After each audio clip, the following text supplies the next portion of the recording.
all of my social media. I just wanted to hop on here today since it was such a lovely day. I started early, kind of showing our progress of the art park at our community garden, which is, but yeah, seniors like Clark Gable and Ronald Reagan and James Cagney lived there, as well as Ben Vereen. But then you have a senior center where seniors can go for $2 lunch, or at least they used to before quarantine. Their programming is slowly coming back, but what we're having to do is send some street people who are involved in reselling stolen goods and dealing meth, sending them along their merry way.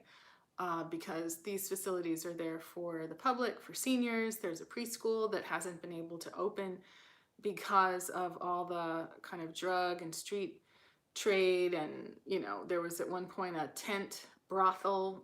There were always people running away with no chonies on. The police got involved and like 4 people got arrested, and they found a bayonet inside. So you know uh Los Angeles and Hollywood is a great place to live and work if you are in the business, and that's great. But at the same time, there's a seedy side where people want access to drugs and desperate people, and people come from all over the country to willingly live at risk so that they can be on the beach or be on the street and not have to work or pay living expenses, right? It's Homelessness is not a monolith. It's not one kind of person, right? There are people who are temporarily homeless. They broke up with a loved one. They lost their job. They're living in their car. That's one thing. But then you have a population that is committed to not living in a house or apartment with other people where there might be rules and the police might come to stop them from doing the things that they're doing. Anyway, I digress. I wanted to just talk to you a little bit about, the everyday levels of risk that we deal with, that stress our mental health, that stress and put our physical person at risk. I mean, I've definitely tried to drive down the street from people who are impaired through alcohol, prescription drugs, and marijuana, causing actual accidents and almost accidents, to just sort of trying to get down the street or run errands, and there's people swinging pipes, swinging machetes, running around with needles. And you know for the grace of God, I escaped, and not everyone does. I mean, living in a big city has benefits, but it also has a lot of risks. Even if you're just on the street trying to shoot your content for your social media, right? If you're half decent, not even necessarily cute, people will take that as an invitation to, come here, as if you are supposed to go over there. And, my question is, what's going to happen when I go over there? Are you going to buy me a cheeseburger? Do you want to shine my shoes? I don't even want to know. Whether it's some big, Kramer from Seinfeld looking dude, or some, grizzled character who has like a beard with like all different rubber bands on it. Just, I don't know what these people think. I think that they believe they have an appeal or an appearance of sanity that they don't have. And I hate to be judgmental, but we need to live our lives and survive. And kind of scanning people and making a quick evaluation can sometimes be helpful, right? In the COVID times, you don't want people who have no connection to COVID testing, COVID vaccine, or COVID precautions. You don't want those people on top of you breathing on you. Certainly not for 5 minutes or 15, right? You want to go about your business and minimize risk. And that's that's certainly one key to survival, but it is stressful. Let's not even lie.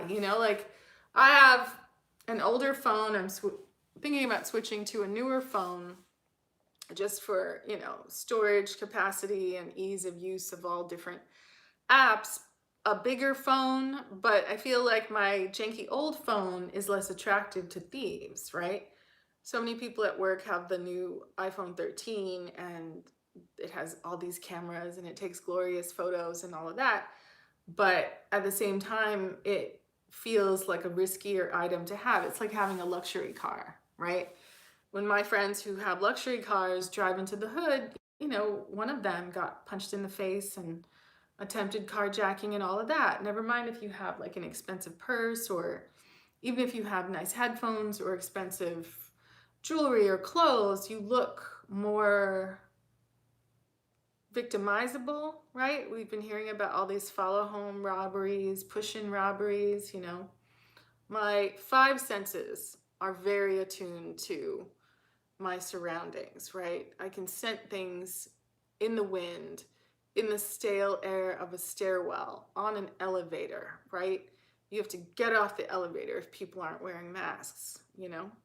You gotta like get away from people who wanna huff and puff and cough and yell and sing and do all this kind of stuff around you. I mean, I know it sounds silly at this point. It feels like the worst of quarantine is over, but from what I've been hearing, it is not. We're heading into winter, and people don't eat well. They don't sleep well. They don't take care of their health and nutrition.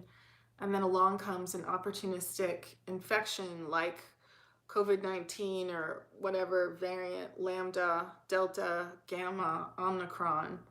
And it's just going to complicate the flu season and complicate any other like pre-existing conditions is what we call it in the States, where people have diabetes or weight problems or hypertension or heart problems or any other kinds of, what is it called?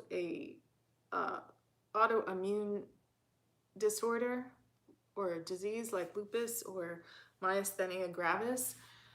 um, we all want to wash our hands and wear a mask and practice good, hand hygiene and all of that. But we really honestly cannot fight people who are not telling the truth about their vaccination status, are not telling the truth about what they are doing after work, Friday, Saturday, Sunday. And people are still going on, Grindr and Tinder and Hinge and Bumble and all of that and going on dates and hooking up. What's that noise? Is that on the roof? In any case, and they want to go to bars and bowling alleys and do it all. And maybe this isn't the right time to do it all, but I would love to hear your feedback in the comments about, how you're kind of powering through this difficult time. Are you going to work? Have you chosen to stay home? Are you getting vaccination, booster shot, and all of that? Or are you making the conscious decision not to take those newish vaccines and, stay home out of respect for, older people and people with compromised immune systems? It is a difficult set of choices that we all have to make, just to get through and hopefully see 2022 in good health, in one piece without, too much risk and mayhem. Let's not even talk about the people still engaging in mass shootings and doing a lot of unnecessary crime. I was going to say evil, but everyone's saying, oh, these poor people are being bullied and all of that. Like, think of how bullied our ancestors were to get off their land, to work for no wages, to, be raped and have and raise children and all of that. That's some pretty serious bullying. And you don't see any of those folks having run around with weapons like rifles and mowed people down, except in movies like Django Unchained, etc. Or even Pam Grier movies like Foxy Brown, which I used to see broadcast on the wall at nightclubs. But in any case, I don't know. Are people going to nightclubs? I see nightclubs in Hollywood open. And I feel like to go to a venue with like general population, people travel to Hollywood from all over the world, and it doesn't seem like a hot, crowded nightclub, where you're like constantly passing people and Well, that doesn't seem like the best idea, but I mean, I guess people have to party and make a living selling bottle service. Like, I certainly miss going dancing. Some dancing I did on camera during quarantine has gotten remixed a lot on various social media, so I feel like I should probably do more of that. You know, Behind me is a painting that I did during quarantine that kind of represented, I guess it's like some combination of my understanding of Impressionism and Pointillism, thinking about water and flowers and sunshine and, sort of being indoors and wanting to bring that back into my living space, and having a very large canvas to do it on. I have quite a few paintings to do. If you follow my Instagram, House of Tanya, you may have seen some street art that I did recently in this, sort of public park. Art endeavor is to cover over gang graffiti and make the environment seem less wide open for crime and crime messages. I'm sure the graffiti means something, but it's time for the preschool children to go back to school and, to add some culturally relevant messaging about missing and murdered Indigenous women on the one mural, and then represent Turtle Island and a turtle. That is certainly a very, we had a Thunderbird on one and then a turtle on the other, which are, strong kinds of icons in all different Native American tribal art throughout North America and probably all through the Americas and probably the world. But, to just put some things up that looked a little bit more wholesome and culturally meaningful than graffiti scribble. And, my colleague put some chalk art drawings of different Tongva tribal symbols, as well as representations of Native American flora, different plants like the tiger aloe and yucca plant, things that we've planted in the community garden, but then also some other flowers and different things, just to give the community spaces a feel that is less crime and chaotic and more in tune with, the earth and the people who originally inhabited this land. And we're kind of gearing up and thinking about creating a representation of the famous people who lived and thrived here in Hollywood.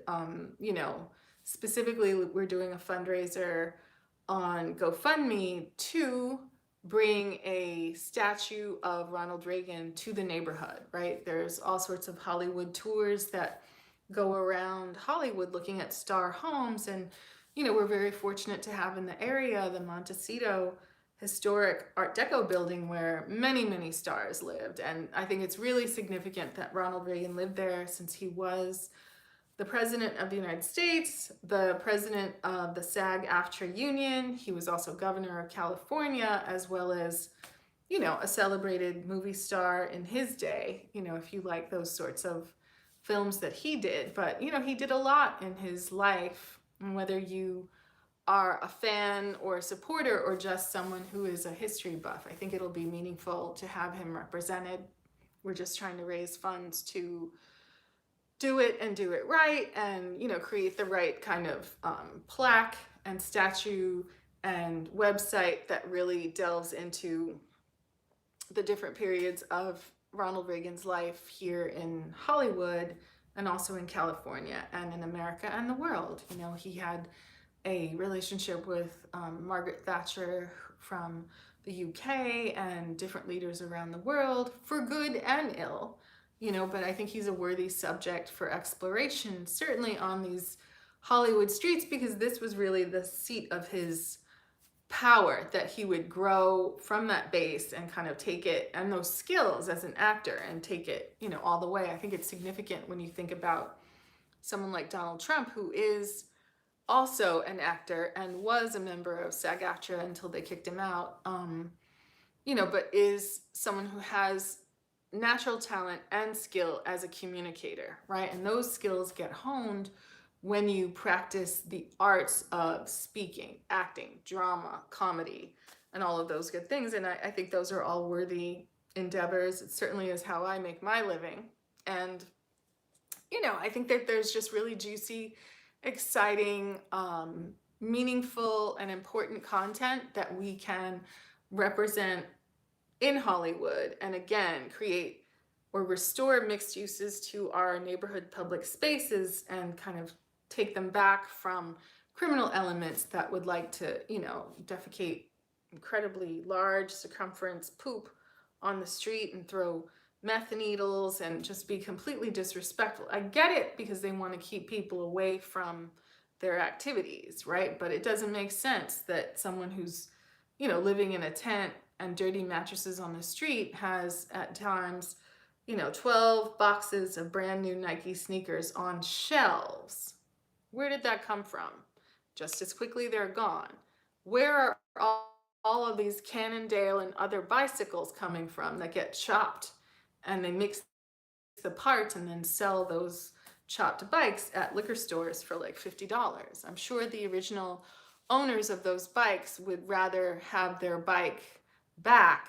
But, again, I think people know what the laws are. They know how relatively little prosecution there will be for stealing, all those sneakers and reselling them and chopping bikes. And it just becomes a black hole. You can't get your mail at home. You can't leave anything in your car. You can't safely park your car on the street without someone breaking your window, or even in your garage going through and breaking into cars and stealing anything, whether it's your car charger for your phone or anything. It's just absolute mayhem. And people who have drug dependencies need services and rehab and all of that. But if they don't want it, then it becomes a strain on any neighborhood to have people living that way and going through like meth psychosis. We see it all the time. There's people who throw rocks in the air and then bat them into traffic and break glass in buildings, glass in mirrors, glass on cars, or, you'll be driving to work, or, wherever your set is for the day, and there'll be unexpected people walking on the freeway, maybe walking on the shoulder that isn't quite wide enough for them, or we've had many incidents in California of people being on overpasses on the freeway and stopping traffic altogether because they're threatening to jump. It's a difficult city, it's a difficult world for us all to live in, and I think it's important that we take a moment and think about what those noises are upstairs, or think about, the impact that all this stress has on us. So many people can't sleep. So many people can't, they just feel like they don't have anything to look forward to. There is no source of validation. There is no pleasure that they take in life outside of food or alcohol or, sexual addiction or all kinds of coping mechanisms. And I just wanted to, take a moment on a pleasant Sunday in my thermal shirt that I shouldn't be wearing on camera, because I ate a bunch of candy and I didn't want to eat Brussels sprouts and lunch yet. But in any case, I just want to invite you to, express yourself, share your ideas, and journal if you can, meditate if you can, go for a walk, but really honor your mental health and your mental state. And it's not nothing to have to live like this. So many people, I have a friend that lives in the valley, which is super hot, who's like, well, why don't you move? And it's like, because it's 6 minutes away from work, and these are people who have to drive like an hour and a half to get to work. And, maybe that day is coming. I mean, one of my friends is telling me that she wants to set me up with some man who has some oceanfront home, blah, blah, blah. And, it was so funny. She's like, oh, can I ask you a personal question? And I was like, what? I thought she wanted to know like my COVID status or something like that. But she was like, yeah, would you be open and da da da da? And I was like, sure, we'll have time off from work soon. And, it would be nice, if nothing else, then to go out to dinner in a COVID safe way, but it could be fun, you know? Why not? And, again, just to kind of keep yourself working and sleeping and eating mostly right, but then also create space for creating like romantic attachment, or at least even finding friends, which is no small feat here in Hollywood and in modern America, because people have so many agendas and they feel so competitive and, are Decepticons. I've talked a little bit about Cousin Jubal Pink, but, there have been some recent scandals with people scamming large groups of people, right? Conning people into thinking that they're friends with people that they're not. We even have that at work. Like, people wanted to go to some public sports facility, right? And no one wanted to go because of COVID. It's indoors, and it's a relatively déclassé kind of indoor sport activity. I'll put it like that. After 5 days, working with people, do you really want a sixth day? But they, were pushing, pushing, pushing. Everyone needed to come to this event. And in fact, they lied and said that some people who are well liked were going. And that wasn't the case at all. They fibbed, told a story, made something up to try to hoodwink people to come. And then, I guess on the day, apologize and say, oh, yeah, they didn't make it. Just shady, just weird. Like, why do you need to be so falsely popular, right? Like, play your position, right? If people do like you, if they don't like you, work with that. But I don't understand trying to create events and COVID risk and, then lie about who's coming. It just all balls up into a kind of like creepy, disgusting hustle where it just makes you look at people and wonder, are you okay in there? Like, what's going on? You know, it's a lot to, have to constantly hear and listen closely and discern and use your intuition to tell whether people are, doing and saying things that are authentic to who they are and how they feel, right? There's just so much.